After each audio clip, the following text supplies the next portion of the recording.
Woo, man, oh man, it feels good to be back, guys. Long off season, lot happened.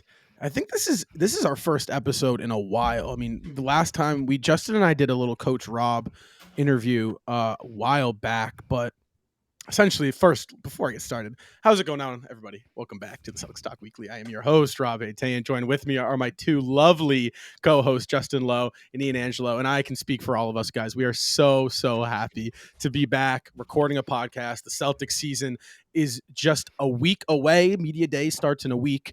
We're hoping this is our best season yet. Guys, we got a lot to dive into, however. Let's just touch on something that I think we kind of have to touch. This offseason as a whole, right? It's been Wait. Did anything happen? I I don't don't know. remember. I don't remember any big headlines for the I don't Celtics, know. honestly. So Right? It's like, oh my God. So obviously the Marcus Smart stuff. However, has this been like the slowest offseason? I feel like it's been so slow.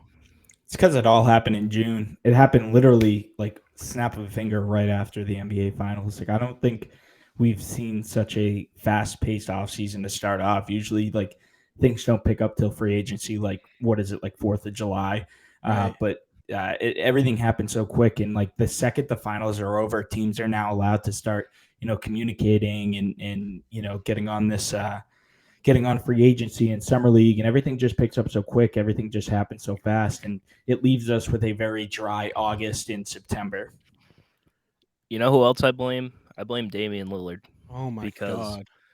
Every single day getting a brand new Damian Lillard quote is maybe the most annoying thing I've ever experienced as an NBA fan. It kind of feels like everything in the NBA halted because of Dame too. It's like Exactly. Like no other moves were going to be able to be made until the Damian Lillard It's trade like we're happened. at this ultimate standstill where it's like the Raptors don't want to make moves and the Jazz don't want to make moves, and obviously Philly with like Harden, it's like, oh my God, like we gotta wait to see what happens where Dame goes so we can move our pieces. It's been terrible. Like, I mean, oh my God, like literally I guess there's a positive. We've gotten the past 2 months, honestly, just to kind of sit back and like get ready for what I believe is going to be our most exciting and best season in terms of coverage and content. However, it's just been, as a basketball fan and a Boston sports fan, we talked about this before the podcast. The Red Sox, the Pats, I mean, they're giving us some real heartbreak. So it's just like, oh my God, it's been brutal. But let's dive in, guys. Let's start us off with a little. I call this a roster deep dive, because again, this is a much different team than what we saw when the three of us were together back in June against Miami. The small forward depth there, the point guard, we kind of unloaded. You got the Malcolm Brogdon drama. You got some big man help with Porzingis. So let's start this thing off with the new addition, obviously Lamar Stevens. You got O'Shea Brissett. You got Shvi. I'm not gonna be able to pronounce his name. Mihailuk. Mihailuk. It's not as bad as it looks. Mihailuk. Just say Svi Mihailuk. That's how you say it. Shvi. I'm gonna call him Shvi. Every time you hear me say it's just Shvi. I know. So in terms of the small forward position, guys, better, worse? How you feeling? Depth? What do you do? Oh, it's unbelievably better. Last year, all you really had was Jayson Tatum, and after that, Sam Hauser, where we know Sam Hauser had a tremendous year shooting from behind the arc. Even his defense had improved, but at the same time, there was not much depth at that position, and we needed Jayson Tatum. Jayson Tatum couldn't get those nights off at the end of the season. Jayson Tatum had to carry the load, especially with Sam Hauser being kind of only a one-way kind of player. Right. But I think I mentioned this to you the other day, Rob, and I said not only do the Celtics have depth at this position, but they can go so many different ways with this position. They have Stevens, and they have Brissett, and they have now Jordan Walsh. They have signed for 4 years. Their rookie they drafted this year. Those 4 are defensive specialists. They can play some offense, but they're most notably known for their defense. If you need some defense, you go with them. You need some offense off the bench, you go with Svi, you go with Sam Hauser. Stick with Jayson Tatum. So I think that not only gives you a lot of depth, but that gives you so many different directions to go in, specifically at the 3 spot. Yeah. Honestly, this is maybe the most like small forward depth that we've had in a while. I don't even remember the last time we've had this much small forward depth, and I don't really know if we've ever had that much small forward depth when Jayson Tatum and Jaylen Brown have been on the team.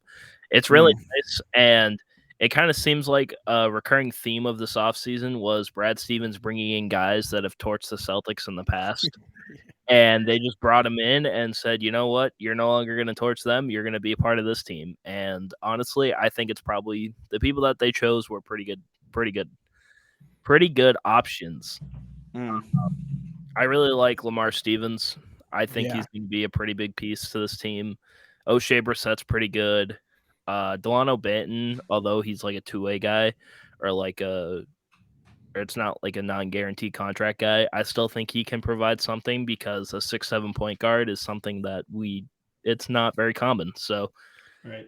it should just be very interesting because I feel like this team is deeper than they were in the past, and we've already said how deep this team was. So I'm pretty excited with what they did in this offseason. It's like it's a much more complete team. When you look at the construction of the roster, throw it back to 2 years ago when we were in the finals. We had holes, obvious holes at the point guard position. We thought Derek White really wasn't acclimated yet. The big man position with Rob and Al kind of having to hold it down, and then outside of Grant off the bench, you didn't really have a forward. So it was like, yes, we were a deep team, we're a talented team, but we weren't really a complete team. Then fast forward to last year, it's kind of same thing, right? It's like, all right, we got all this talent, we got this depth, but are we a complete basketball team? And then right now, present day, it's like, wow, we got depth and we're complete. It's like it really was the construction. I really think Brad took a second, looked at film and said, what was the problem? Where were our holes? And I think the main hole was the big man position. We really got torched by Adebayo in the Heat in that aspect when they ran that zone. And he went out and got Porzingis. And then our second biggest hole was that forward spot. So what did he do? He drafted Jordan Walsh. He signed O'Shea Brissett. He signed Lamar Stevens. And then you added the guys that can kind of swing and play the wing if they need to, like Svi, like Banton. So you really do have, and you still got Hauser. You really do have a lot of depth. I'm really excited, and we've said this. I think we've said this for the past three seasons now, but it feels like we're just a complete team, and it feels like the necessary moves that weren't made, that we were blinded by in the couple of years past, have been made. And it'll be interesting to see what happens, especially with Malcolm Brogdon, because there is some drama going on, guys. Do we believe it, or is it BS? I mean, I think like the Damian Lillard, trade rumors all offseason, I feel like every report that has come out about Malcolm Brogdon has been contradicting. We've heard reports saying, how Malcolm Brogdon, we really haven't heard anything. And then another report from the same reporter says how he's angry and the relationship is in peril. How do you know that if you haven't heard anything? Right. And then there's also reports coming out now just recently that it's not so much the 3-team deal back in June that upset Malcolm Brogdon, but it's the way they handled the injury during the postseason run. Malcolm Brogdon, if you don't remember, had a lingering elbow issue in the Eastern Conference Finals against Miami. Everything's not really adding up to me. Do I believe it? A little bit. Am I going to kind of take it with a grain of salt? Yeah, I'm going to sit here and watch how this plays out, because similar to the Damian Lillard situation, it seems like there's a new report coming out every single day. And it's a little bit different than the one that was reported the day before. So I think I'm just going to sit back, relax, and just kind of see how it all plays out. If he does stay in Boston, I still think his part to this team is big. And I still think that this opens up an opportunity for a guy like Peyton Pritchard, right? Peyton Pritchard, who's been requesting a trade deal for the past year now. Marcus Smart out the door. This gives Peyton Pritchard a chance. And with Malcolm Brogdon reportedly and distraught with the Celtics, this definitely gives a guy like Peyton Pritchard more. So, focus on that a little bit. But I'm a little bit confused right now with Malcolm Brogdon, Ian.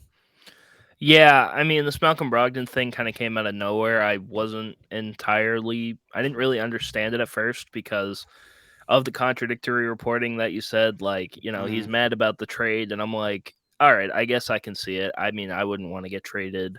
You just brought me in last year and you're already trying to get rid of me. Like, I can see if he felt some sort of way about that, but we never really even heard anything concrete come out of that, because normally multiple people would start reporting something like that. And then when it came to it's not the trade, it's the injury, that didn't make a whole lot of sense to me, honestly, because you were injured. Like, what were they supposed to do? You literally couldn't shoot the ball. You shot the ball one time in game 7 and it went like 10 feet, in front of the basket. It was just, he physically couldn't do anything. Like, I really didn't know what the Celtics were supposed to do in that situation. But I mean, I don't really know. When there's smoke, there's fire sometimes. So, Exactly. it could be something that's legitimate. It might be more overblown than people are saying. Like, it might just be like, oh, he's not very happy about it, but he's fine anyway. We've seen it all the time. If it becomes a serious problem, I feel like it won't, show itself until the season actually starts. Right. I feel like it's weird because he said injury, and I don't know in terms of what we did wrong was frustrating to him, because, like Ian said, his minutes drastically dropped once we noticed he was injured, and we try to have him play through it. But I mean, if you're Malcolm Brogdon and you were brought here to be the key piece off the bench to help us win a banner, don't you try to push your limits just a little bit at his stage of his career? I personally don't know if Boston, he was trying to sit out in the Philly series. I mean, he played phenomenally in the Philly series, mind you. I mean, it was that was like he was a key piece to us getting past them. So it's kind of like, okay, well, and you injured it in the Miami series, and then once we realized you were injured, you weren't playing virtually any minutes. So are you mad at the fact you weren't playing? Or are you mad at the fact that you got hurt? Like, it's really just kind of weird, in my opinion, that this news is coming out now, a week before training camp starts. It's always just like a week before training camp last year was the whole Ime Udoka situation. It happens every year, specifically with the Celtics every year. I know. Well, here's the question, guys.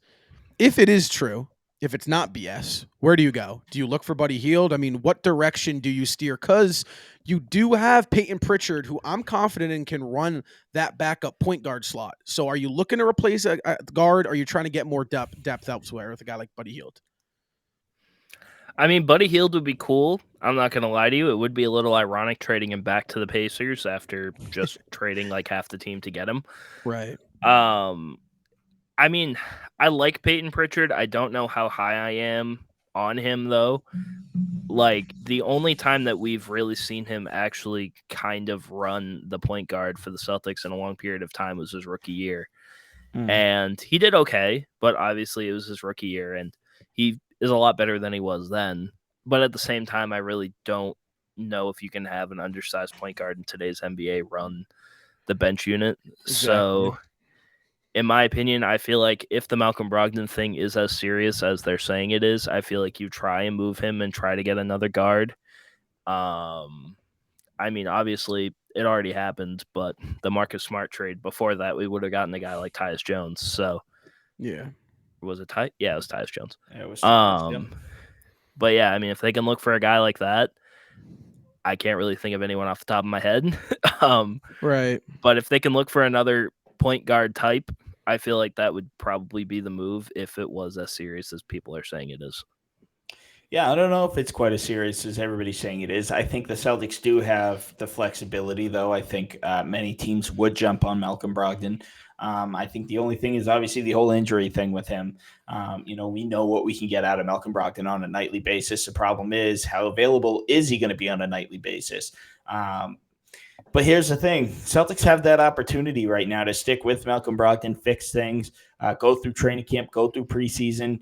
You have until when's the trade deadline to get rid of them, right? February, February. So things aren't working out earlier in the season. You don't see many trades happen early in the season, but you're more than welcome. You're more than able to get rid of him in the start of the season. I think the Celtics are rocking with what they have. I think the Celtics have a lot of roster depth, a lot of roster flexibility. I think it's a great opportunity for Malcolm Brogdon. And my thing is this is, I mean, he comes in, right? And the Celtics, they get one game away back to the NBA Finals. A year ago, they were in the NBA Finals, and they've been, 5 of the last 8 years or 4 of the last 7 years, whatever you want to do. Celtics have been there, right? Right. This is the best opportunity you're going to get, I feel, in Boston. Milwaukee's time is looming right now, right? Giannis, there's reports of Giannis leaving, guys. There's reports of Giannis. Their time's up. Philly, they're a mess. They've been a mess. Miami, we don't know their situation with Damian Lillard or not. So, Boston is the team right now, right? Right. Like this isn't just me being biased. This is the chance to get there and come out on top. This is the place Malcolm Brogdon should want to play. Yeah, I mean, just saying that, going over all those teams, it's like, what other team is really going to be there, at least in the Eastern Conference, that stacks up to the Celtics? It's not Atlanta. Cleveland maybe, but that would require a guy like Evan Mobley to really ramp up his production. Even still, I saw Cleveland. There was a report that Donovan's keeping his options open. So and he said that he might leave. Yeah. So, I mean, we don't know what's going to go on with that. I feel like outside of Miami, Cleveland or Milwaukee is probably the third best team in the Eastern Conference. And obviously, we don't really know what's going to go on with Philly. So, yeah, it's just one of those things where it's like there's not a whole lot of teams out there right now, at least in the Eastern Conference, that can really stack up to what the Celtics have as a whole. Is Miami's current constructed roster even a top 5 team in the East, though? Because they lost a lot of depth. I know, but they do every year. And every year they always find a way. No, I mean, and that's true. They still have Caleb Martin, who still burned us. They still have Jimmy Butler. They still have Bam. They still have their core guys. They got Jay Rich. I think Jay Rich was a phenomenal addition for them. He was great. Who plays point guard for them? A few years ago. Kyle Lowry. That's their problem. Yeah. Well, that's the thing, though. I hate talking about the Miami Heat right now, and because they're waiting. They're waiting for Dame. Right, and you don't know what Miami team we're looking at, right? Like, say even say Dame comes to Miami, we know that's going to take a lot off that Miami roster. There's really, when we sit here and we talk about Miami, I understand we could talk about the what about in this moment, but that's in this moment. In this moment, this roster could be totally different by next week's podcast when we're giving you our standing predictions, right?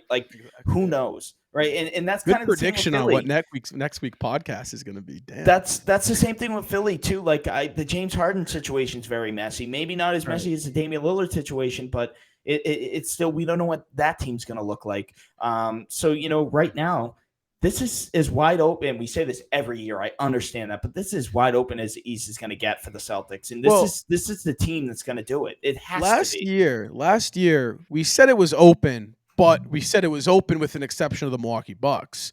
Fast forward to present day again, Milwaukee coming off a first round bounce, getting a year older. So I think Milwaukee's going to be competitive. I do. I don't think if they still don't move the needle for me, though. I think especially with Porzingis in town, matchup wise, they were really bad against us before we had Kristaps Porzingis, and I think the matchup gets a whole lot worse now that Porzingis is wearing a Celtics jersey, because of just the spacing on offense is going to be nearly impossible to defend when you have 1 through 5 who can take you off the dribble, and 1 through 5 who can attack the paint, and 1 through 5 who can shoot. I mean, offensively, no one can do what we can do. So that Milwaukee, a team that heavily relies on their interior defense versus a team that really doesn't need to get inside to be successful and can stretch you out and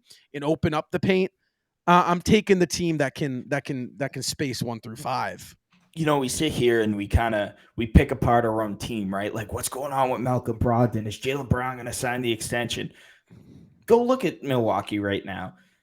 Brook Lopez, their starting center, one of the best defenders in the league. He was almost a Houston Rocket this offseason, if you guys don't remember that situation. Right. He was almost a Houston Rocket, right? Should have been. Chris Middleton, there was talks about him not re-signing. There was now Giannis is coming. Giannis, the franchise player, the whole sole reason why the Milwaukee Bucks are even close to relevant, and he's now talking about, hey, our time's coming up. If we can't win, I want to go to a winner. I'm a winner. I want to win.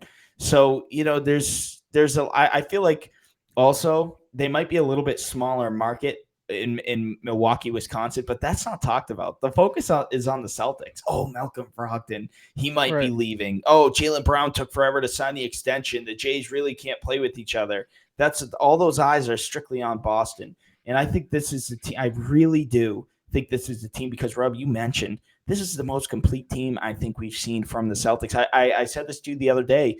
Brad Stevens hasn't been our GM long, but this is easily the best roster he's constructed 1 through 15. Even our two-way guys are very, very going to be very valuable to this team. So I think that's another thing you have to look at, Ian. We'll see. I think the only reason why the Celtics get so much coverage and the Bucks don't is because the Bucks won a championship already. It happened. There could be circumstances as to calling it like a Mickey Mouse ring or whatever you want to call it, but it still happened. They still won a championship. So plus that and them being in the smaller market, they're really, it doesn't really matter what's going on unless Giannis is actually demanding a trade. I don't really think you're going to hear that much about Milwaukee. When it comes to Boston, though, it happens every year. I think it's just going to be something that we just got to accept at this point, is that until Tatum and Brown wins a ring, there's always going to be speculation. There's always going to be random stories that come out saying this guy doesn't like this guy, that guy doesn't like the way that the coaching staff is handling things. And it can just be like a one-off thing that happened one time out of frustration, but the Boston media will overblow it, saying that it's going to be like, the season's over. So, honestly, I'm not too concerned over it. But like you said, this is the most complete team the Celtics have had, and this has to be the year. We're getting up on Been saying that since the Kyrie days, man. Well, okay. So the last few years are the years that I've been looking at, because if you think about it, Tatum and Brown weren't who they were when Kyrie first got here. Exactly. They weren't even who they were the second year that he was here. They weren't even here in the bubble. Exactly. The bubble. That was more Kemba Walker. So what was that? 2020? 2020. Yeah, 2020, 2021. That was the first year that I think it was Jaylen Brown and Jayson Tatum's team, even though Kemba was still there. Well, let's take a second and look at the history. 2, 3. This is year 4. Right. Of the Tatum and Brown era, quote unquote. Yeah. So most eras don't get a whole lot longer than 4 or 5 years. So this is going to have to be the year if the Celtics want to win it and continue the core. I don't know if that's necessarily true, because if you look at the history of great players, the window just started, believe it or not. Right. It's year 7, 8, 9 is really when they break through. And once you break through, the game slows down. And it's like when you get the belt in the UFC, right? Everyone jokes around in the UFC that once you win the belt, it's like all of your attributes go up +5. It's because you just get, there's an aspect to the game that it just kind of makes sense for. So I think that Brown and Tatum have had so much pressure in their careers due to that rookie run that they put on. And they've had some phenomenal teams, right? And they've come just short and just shy. And it's like, when you look at that, it's like, okay, year 4, Jayson Tatum was 2 games away from the NBA Finals. Not many players all time can say that. Year 5, Jayson Tatum made the NBA Finals. Year 6, Jayson Tatum was a game away from the NBA Finals. So it's like, sure, is there a lot of coming up short? Absolutely. But I'll tell you what, if Tatum were to already grab one at this age, at 25 years old, we would be sitting here and thinking, we'd be sitting here thinking, okay, this guy could be top 5, right? All time trajectory, because you don't see that. It's not normal. You really seen it with Curry. Curry won in year 6, which was last year for Tatum. Think about that for a second, guys. LeBron James won in year 8, which would be next year for Jayson Tatum. So it's like, yes, it feels like this team has so much pressure, and it's like a pressure cooker just waiting to explode. But it's like, pump the brakes. This guy, JT, JB, these are two MFers that have been really freaking good for just since they were rookies. So it's like usually you got 4-year period where you're not even making the playoffs, right? Like Giannis from 2014 to 2018 was either not in the playoffs or getting bounced in the first round. And then 2019 came up short in the Eastern Conference Finals. 2020 got swept by the Bucks or by the Heat. And then 2021 in year 7 got over the hump. Same thing with Jokic. It's like you get beat down. And I just think the Celtics beat down has just been on a national scale in the Eastern Conference Finals. So it's like, sure, is it frustrating that the Boston Celtics don't have a championship in the first 6 years of Jayson Tatum's career? Absolutely. Is it worrisome? No. It's this year or next year. I think we just entered our window. See, I'm not worried. I'm because, like you said, though, there's a lot of teams that don't stick together very much longer than 4 or 5 years. I don't know. Look at a team like the Utah Jazz, for example, who had Donovan Mitchell and Rudy Gobert, who basically ran it back with the same core year after year after year.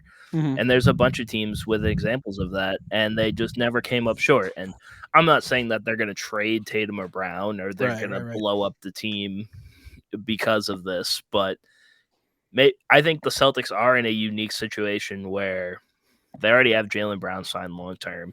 There's a really good chance they're going to sign Jayson Tatum long term.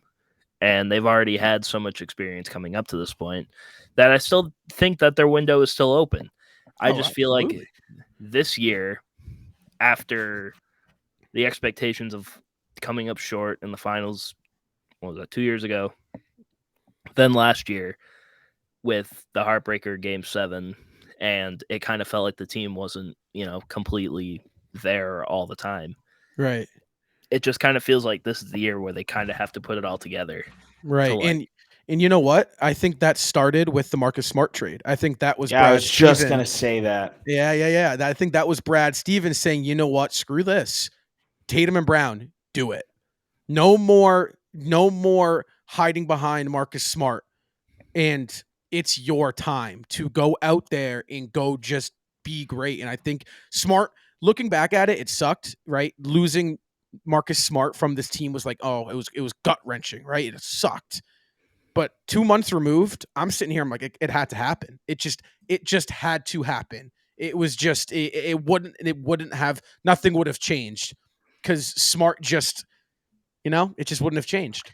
I just think people are missing the whole message of when we, sit here and say, the whole situation.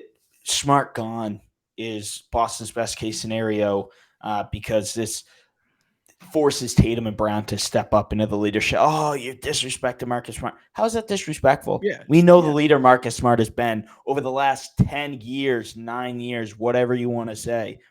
What's the thing is Jaylen Brown and Jayson Tatum are now forced to be those locker room guys. They're now forced to be the vocal leaders on and off the court. Marcus Smart is no longer there. This is a new situation for Jaylen and Jayson, and they're now rookies in this situation that they have to be leaders. And that's what's going to take them and the Celtics to the next level. If your two best players are your two best leaders, you're undoubtedly going to be one of the best teams in the league, if not the best.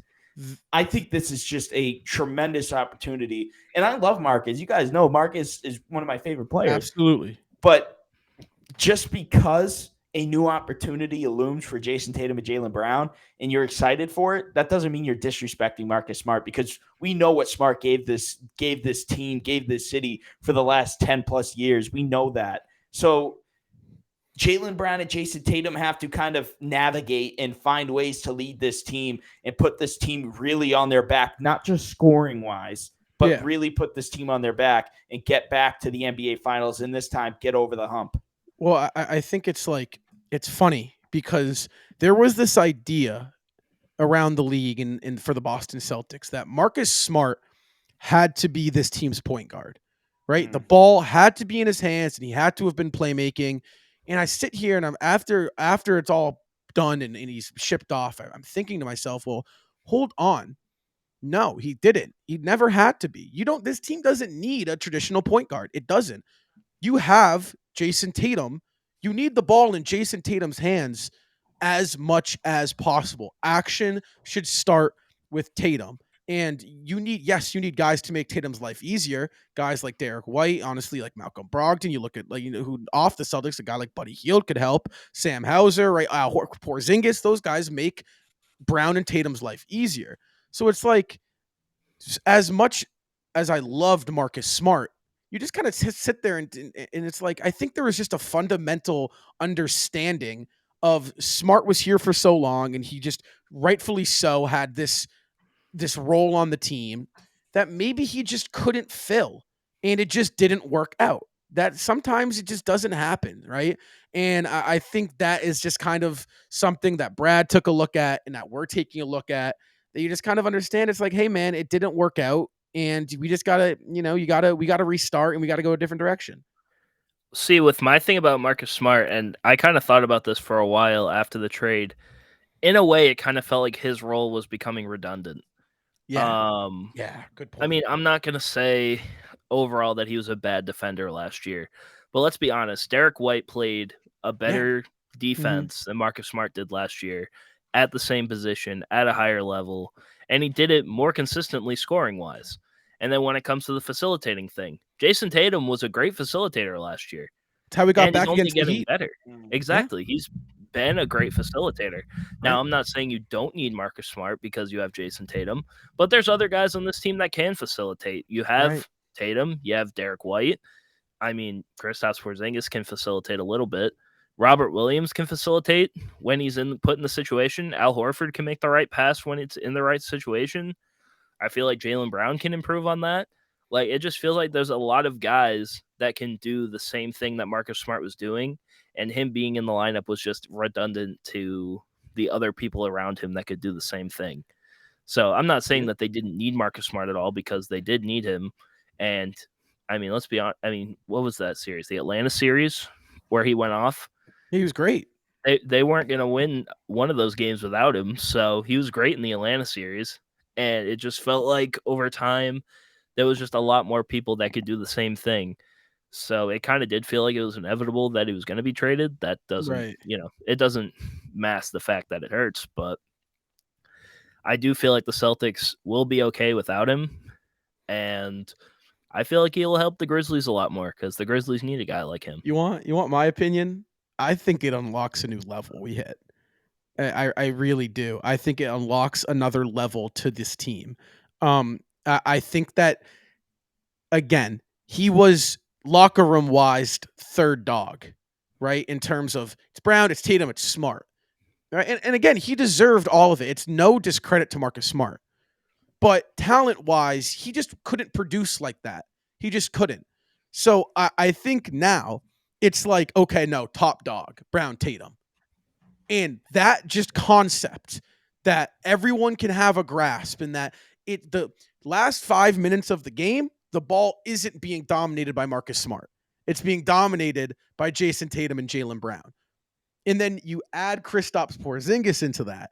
I just think, and again, it's not a knock on Marcus. I love Marcus Smart, but it's just like, I honestly believe that now that this is Jayson Tatum and Jaylen Brown's team, and it operates through them, for them, by them, on their time, it's like, okay, now we're getting serious. And it sucks because I love Smart, but I think you could see this team, if healthy, hit a new level. I think injury is a concern. However, Porzingis has only played 5 less games than Smart, or 10 less games than Smart in the past 5 years. So I'm not that worried.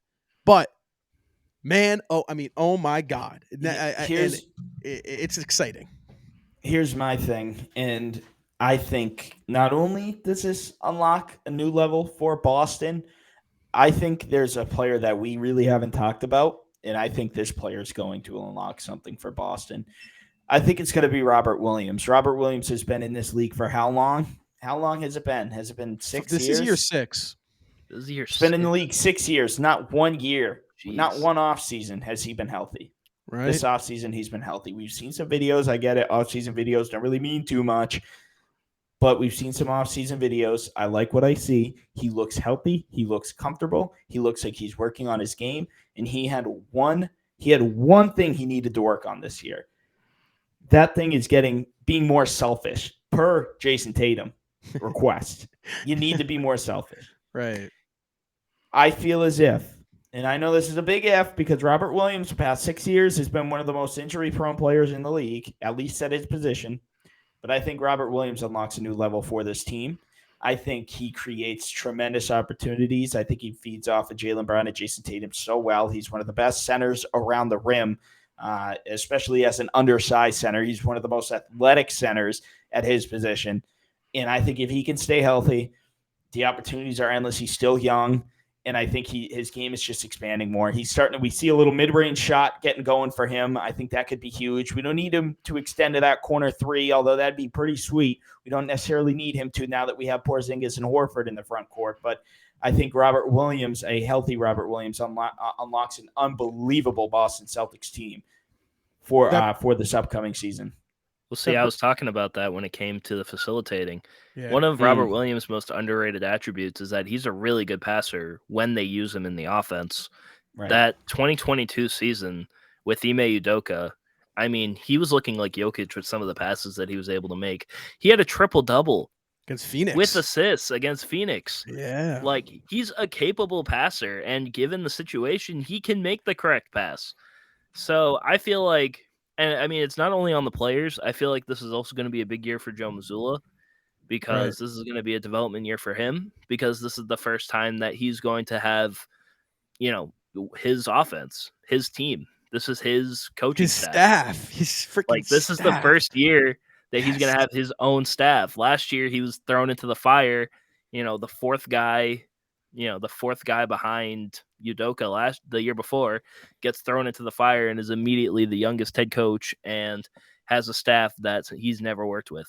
Now he has a bunch of guys, and this is going to be very interesting to see, because we saw at the Celtics peak last year, there was times where they looked unstoppable offensively and defensively. So if they can put it all together, that's going to be huge. That's a good point, and I think that aspect gets underlooked.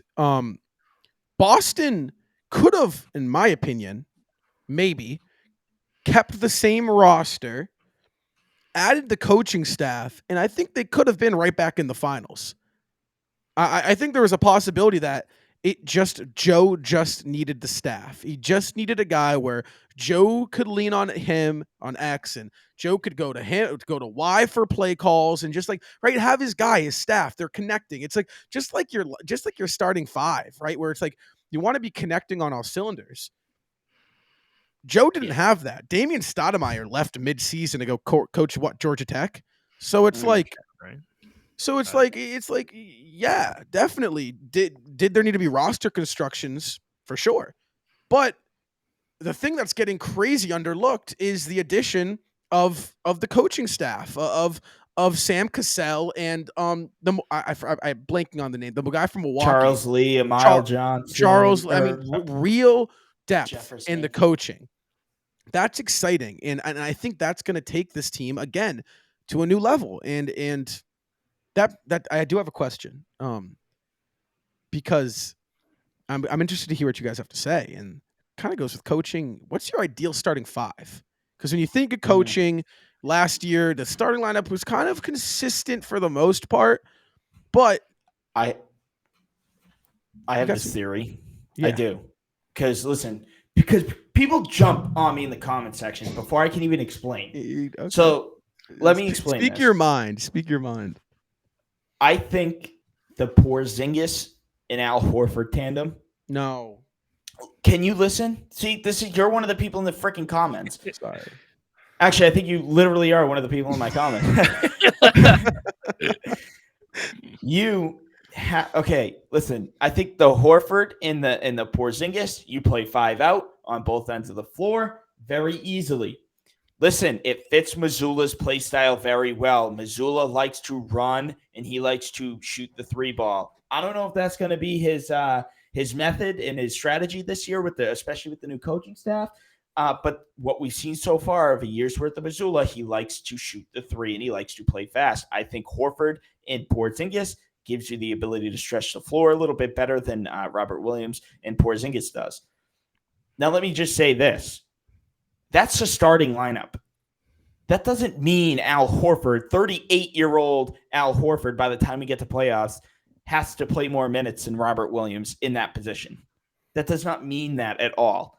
Robert Williams can play more minutes in that slot. I just think if we're starting games, that Porzingis and Al Horford tandem, I could see people going Porzingis, Robert Williams. I personally think that one's a little bit more dominant, but what makes more sense to me, if we're going off Mazzulla's strategies and Mazzulla's game plans, I just see that tandem working a little bit better, Right. and fitting Mazzulla a little bit better. But I just think it also, and this is it sounds like such a cop out, but it quite literally probably matters on matchups on any given night. But I also think with that center depth that we now have with Porzingis, Robert Williams, and Al Horford, you can go any which way, and it's not really going to be wrong.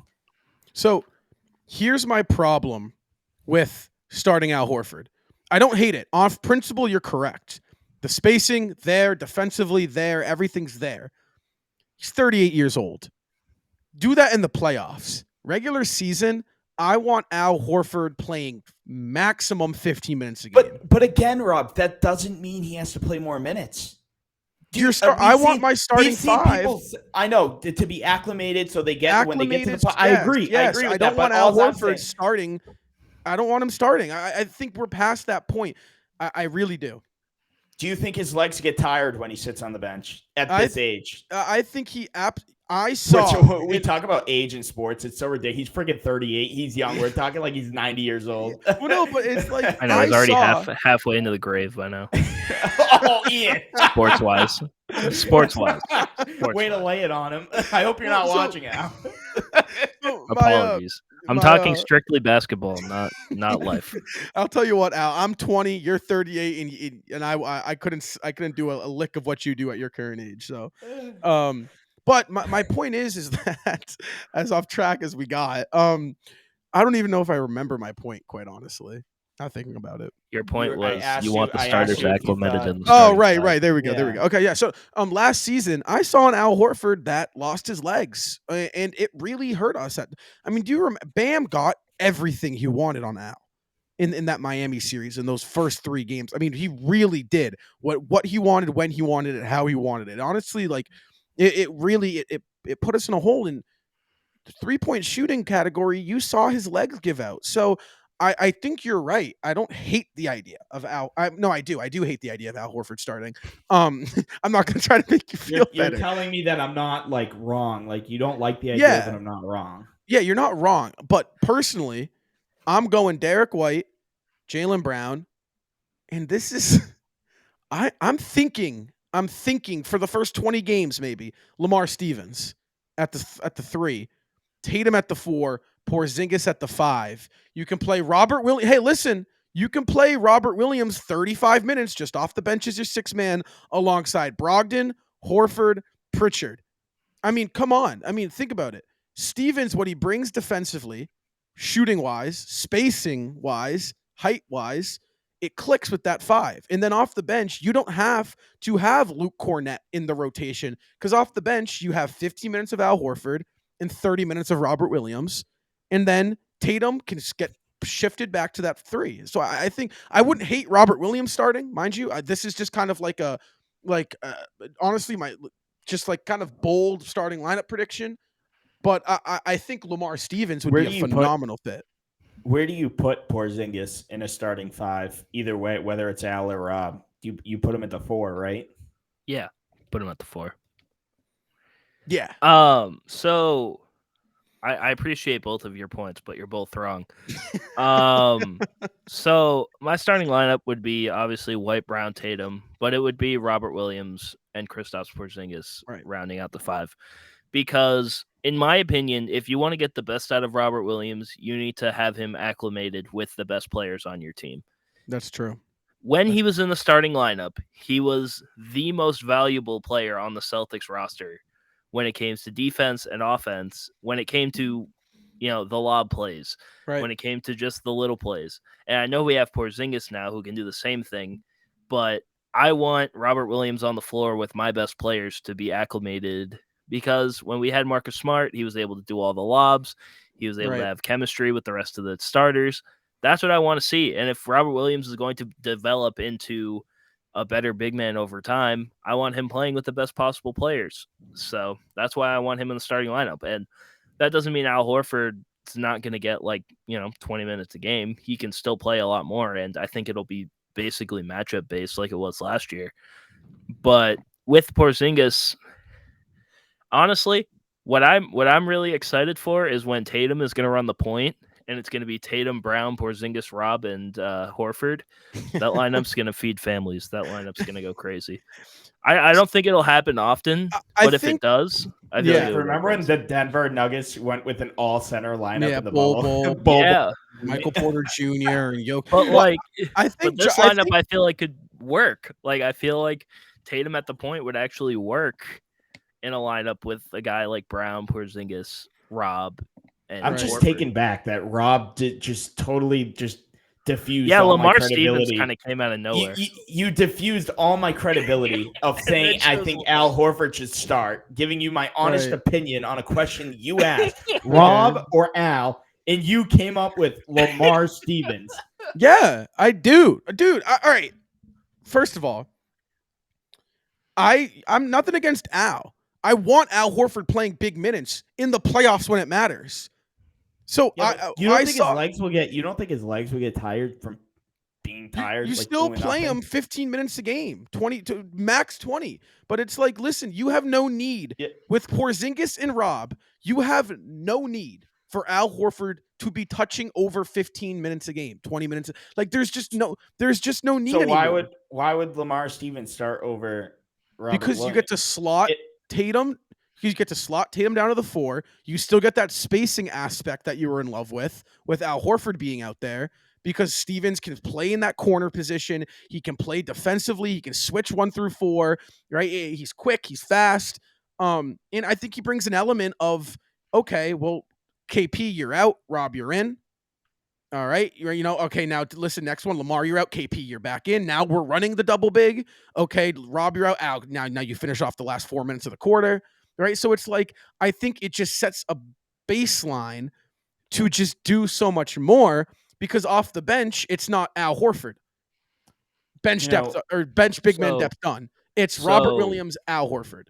So when it comes to Tatum minutes, you want O'Shea Brissett and Sam Hauser out there?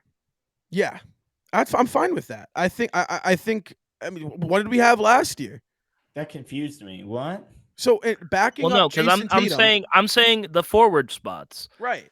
When you take out Stevens and you put in Horford. Right. And when you rest Tatum. Right. You're going to put in O'Shea Brissett or Sam Hauser. Is that? I mean, you don't have what to. You're saying? Because you could put Malcolm in for you Tatum, could even move Brown down to the 3, and you put Pritchard in for White, and then you have Brogdon, Pritchard, Brown, Porzingis, Horford. It's a little bit faster lineup now. So I really do think there's a lot you can do with the. I think there's so much. Let's not forget Jordan Walsh, who can play that 4-3. Because there is just my point with Lamar Stevens slot in. I personally think Ian's right here. I do. I think that starting 5 is the best starting 5 you can get. You want Rob playing. I agree with Ian. I think Justin's wrong. I think Justin's wrong entirely. I said that that's the best starting lineup, but I think that the Horford and Porzingis lineup makes sense for what Missoula rolls with. Okay, that's what I said. Yeah. I said that. I just personally disagree. We got to figure out how to do replays in this. I said that the Porzingis. Right. And listen. No, I know what you're saying. I just don't agree with it. All right. No, he agrees. I'm telling you. Okay. He agrees that the Robert Williams lineup is the best lineup. Yeah, I agree with Robert Williams. But in Joe Mazzulla's system, you'll be a good politician. You're not listening. He thinks Al Horford is a better option. Yes, yeah. I think.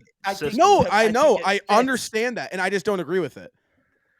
So Because I just don't. even with Missoula's 3 heavy offense. No, absolutely, and you it's not. I agree. just want to save Al as much as I can, and I know you can technically play Al Horford 15 minutes in the starting lineup, but that just makes no sense. Why start him?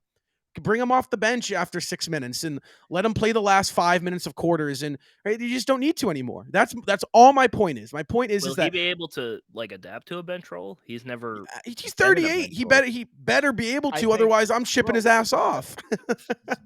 Jesus, Rob. I don't know. You saying he's halfway in the grave was pretty brutal too, Ian. No, but seriously, mean, I think right. this is in all seriousness. First of all, this is why none of us are the coaches. Well, Second I'll of tell you all, what, these are good second problems of to all, have. These are good problems to have. I was just going to say that. I think this is the first time, at least in a few years, that we've ever been actually arguing and questioning who's starting, who's coming off the bench, which different ways we can go. Because I mentioned this is the best center depth we've had in years. Kristaps Porzingis, Al Horford, and Robert Williams. That's a very, very solid. Even Al at 37 is a very solid center to have. So I think, and then you get those guys like Brissett and Walsh and I keep forgetting about Walsh. Yeah. And you can play them at the 3, you can play them at the 4, you can even put Walsh Banton at the 2, the 1. Like, so there's so many different ways you can really go with this team. I do think that having 5 preseason games instead of 4, I know people, preseason. I do think that gives Joe Mazzulla and his coaching staff a very, very good amount of time to decide what rotations work, decide what lineups work. I think he's going to experiment a little bit of both, throwing in Al Horford and Kristaps Porzingis, drawing in Kristaps Porzingis and Robert Williams. I don't see a world where Porzingis is benched, and it's Horford and Robert Williams, but we also know that lineup has worked. So I think that's going to be very interesting as well. But this, like I said, this is the first year that all 3 of us can sit here, give our own opinions, give our own different lineup comparisons and all this, and have an actual valuable conversation about it. I will say, though, the most important thing about these lineup conversations is making sure that Kristaps Porzingis is in it. Yeah, we can all agree on that. And I'm not saying injury wise, but we've seen in the past that a lot of coaches have been struggling with trying to figure out how to use Porzingis. Yeah, and like Dallas, for example. I mean, it was Jayson Kidd, so let's be honest here; it's not the greatest idea ever. Oh wait, no, it wasn't Jayson Kidd; it was Rick Carlisle. Never mind. Regardless of that, it was half. It was 1 year. Yeah, so I mean, it doesn't matter. It's just there's just a lot of coaches that haven't been able to use Kristaps Porzingis in the right way, and it took Wes Unseld Jr. on the Wizards to kind of unlock something that really worked. So, and we've seen in the past that sometimes if Porzingis isn't used the right way, he's not as valuable of a player as he can be. Yeah. So I feel like we're just going to have to make sure that Porzingis is put in the right situation to where he can still thrive even as the third option. Yeah, absolutely. And I think that his play style matches so well with Brown and Tatum that hopefully that won't be a problem. Can shoot, rebound, play inside, play outside, switch 3 through 5. I wouldn't switch him on a guard, but I think he can. But he's a good defender is all that matters. But people are also forgetting that Porzingis is coming off his best career year. Like they're so focused and on he's 28 injuries and the different teams. Yeah, he's only 28. Is he same draft class as Jaylen Brown, right? Yeah. No, year prior. Still, that's not that far off. It's just like people are, of course, like people because Celtics got him, so people are only going to focus on the negative things. But this is and putting a guy like Tatum and Brown around, 2 guys like Tatum and Brown around him. Those are the players that Kristaps Porzingis, a player like Kristaps Porzingis, has been missing his whole career. Yeah, he had Luka, but he didn't really have anybody else. And that Luka, that Luka tandem didn't work. So, I think it's definitely interesting. I think any lineup, though, any 3 of us could throw out there, Kristaps is going to be in it. Yeah, and I'll tell you what, before we close off the show, I think we can all agree on 4. White, Brown, Tatum, Porzingis. It's just who slots in that little that 5th spot. Yeah. Right. So, and that's, again, great problem to have as a Celtics fan. Wait. If Horford's in the starting lineup, is he the 5 or is he the 4? I probably it's interchangeable. It's such positionless basketball. I mean, That's the it thing. They obviously both play the doesn't same. matter, but at the yeah, same I mean, time, it's like, Porzingis was phenomenal in post defense last year. So Yeah. was Horford. So it's I like, think it depends on really? the matchup. Like, Yeah, same I mean, thing with hey, the your whole turn, my starting turn. lineup. I'm tired. You're tired. You go get him. I'll go get him. I mean, Right. right? like in today's NBA, it doesn't really matter. The number position doesn't really matter anymore. Yeah, So like, it's a but thought. just kind of, Yeah. it just kind of, just logistics wise. No, yeah. Right. But I think I can speak for all of us. It was amazing being back. Finally getting to talk C's. Season posted on Instagram today. Media day 7 days away. First preseason game back at TD is 13 Less than days 2 away. weeks. Opening night at MSG. Last time we were in MSG in opening night, mind you, we found ourselves in the NBA Finals. Hopefully we can repeat that. It was a thriller, double overtime. Like we lost, but Brown had It like was not a good 47. game. Let's not repeat the first half of that. Yeah, right. So Not a good game. it was 25 and 25. Let's yeah, not so, do that. Yeah, let's not do that. However, guys, again, it was so much fun being back. I can assure you this season's going to be our best one yet. Content wise, I mean, coverage wise, everything. It's going to be, you're going to see more faces. I think it's going to be just a lot more energetic. Everything about it is just going to be cleaner, better, more fun. Still no pregame shows though. Absolutely not. That was the downfall. Yeah, I'll tell you what. Since we cut out the pregame shows, we have been a much better basketball team. We've been the one NBA Finals and the Yeah. Eastern Conference we've been Finals. a much Hey, better- I mean, that's probably why we made the finals that year. Yeah, It was we probably- pregame we shows. stopped the We pregame. stopped them like right before Yes. they went on the run. So like, I mean, you're welcome. Yeah, Actually, I think at first it was just supposed to be a break, and then they started to do good, and we're like, okay, we're not doing them anymore. yeah. But again, guys, thank you so much for listening in. First episode of season 5. Again, thank you all so much. We appreciate each and every one of you, all of our listeners. I'm Rob. That's Justin. Below me's Ian. Guys, until next time, go Celtics.